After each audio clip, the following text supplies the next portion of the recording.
नमस्ते जी। आज मेरा एक प्रश्न है कि क्या अधूरा ज्ञान हमें सुख दे सकता है? एक पुरानी कहावत है कि अधूरा ज्ञान नाश की निशानी। Little knowledge more dangerous. भाई ठीक है, ये बातें अगर कोई किसी और मत वाला या सनातन धर्म में भी कोई और बोले तो मैं इस बात को एग्री कर सकता हूं कि ठीक है, उनके पास नॉलेज कम है। लेकिन आर्य समाज के विद्वान और आर्य समाज के लोग अधूरा ज्ञान दें तो उस पर वास्तव में कहना बहुत जरूरी है। उस पर अपना प्रश्न उठाना बहुत आवश्यक है। अब जैसे कि एक मंत्र का अंतिम पाठ अंतिम पाठ जो है वो बोला जाता है, वयम श्यामपति और रही नाम, कि हम सभी धन ऐश्वर्य के स्वामी होंगे। तो आज अगर आप देखें तो समाज में सभी इसी धन के कुचक्र में लगे हुए हैं। मैं ये नहीं कहता कि धन कमाना अच्छा नहीं है, धन कमाना अच्छा है, क्योंकि आचार्य चाणक्य भी कहते हैं कि धर्मस्य मूलम किम, तो बोलते हैं अर्थ, यानी कि धर्म का मूल अर्थ है। उसके आगे भी काफी लंबा एक वृत्तांत है जो कि अपने शिष्य के साथ में आचार्य चाणक्य करते हैं। मैं उस पर ना जाकर मुख्य मुद्दे पर आता हूं। तो धन ऐश्वर्य का स्वामी होना कोई गलत बात नहीं है, मैं इसे गलत नहीं मानता। लेकिन आज जिस प्रकार से इस बात को बोला जाता है, तो किसी भी मत संप्रदाय का व्यक्ति हो, वो इसी कार्य पर लगा हुआ है। और ज्यादातर धन वो अधर्म के लिए ही कमाया जा रहा है। कहते हैं, विद्वान भी कहते हैं और काफी महापुरुषों ने भी ये बात कही है कि जब धन आता है तो उसके साथ में बहुत सारी बीमारियां भी आती हैं, तो उन्हें भी आपको लेना पड़ेगा। तो अब आर्य समाज का जो ये अंतिम पार्ट बोला जाता है मंत्र का, तो वो ईश्वर स्तुति प्रार्थना उपासना का छठा मंत्र है। और ऋग्वेद मंडल 10 का सूक्त 121 का 10वां मंत्र है। जब हवन करते हैं तो सभी आर्य समाजी इस मंत्र को बोलते हैं।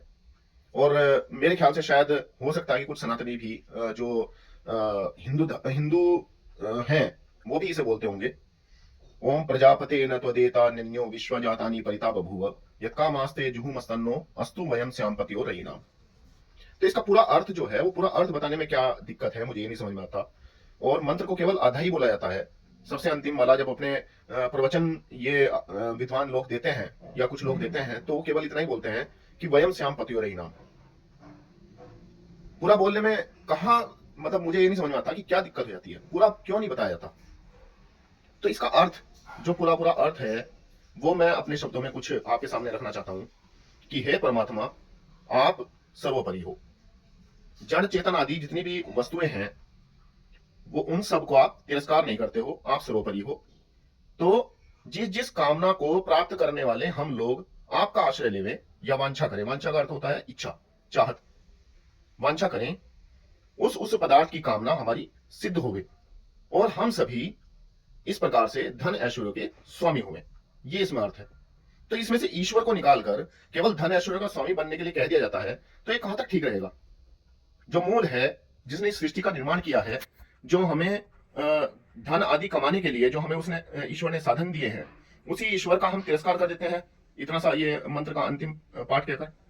इसलिए आज समाज में इतनी ज्यादा वैमनस्यता और जो धन के कारण जो अधर्म हो रहा है, वो इसलिए बढ़ रहा है क्योंकि पूरी बात कहने की हिम्मत हमें नहीं है। और एक किसी व्यक्ति की बात कही हुई को हम इस तरीके से दोहरा देते हैं बिना विचार उस पर विचार किए, जैसे कि हमने ही इस समाज का पूर्ण तरीके से ठेका ले लिया है। तो भाई, मैं तो ऐसे विद्वानों और ऐसे व्यक्तियों को कहना चाहूंगा कि बिल्कुल आत्मा अल्पज्य है और मनुष्य अल्पज्य होता है, लेकिन सब कुछ जानते हुए भी अल्पज्य बने रहना, यह भी एक दोष है।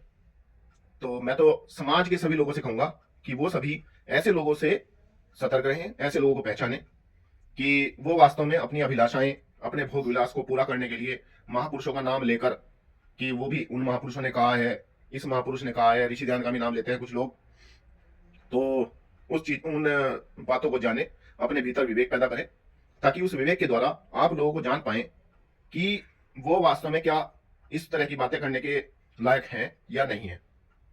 नमस्ते जी।